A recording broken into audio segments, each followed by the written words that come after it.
toy izao ndray avana ny teny zaraina zay omenantsika anio. Raiso ilay fahasoavana mendrika anao olon Kristy.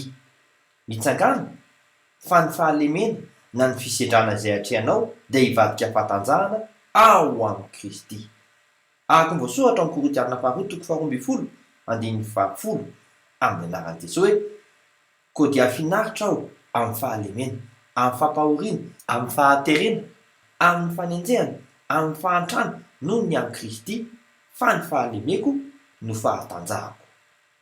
Andray fahasoavana mahagaga ianao, araka ny voasoratra ao amin'ny Romanina toko faharoa ambin'ny folo andininy fahaenina amin'ny anaran'i Jesosy hoe: arahavy amin'ny fahasoavana izany dia tsy mba avy amin'ny asa intsony, fa raha izany dia tsy fahasoavana intsony ny fahasoavana.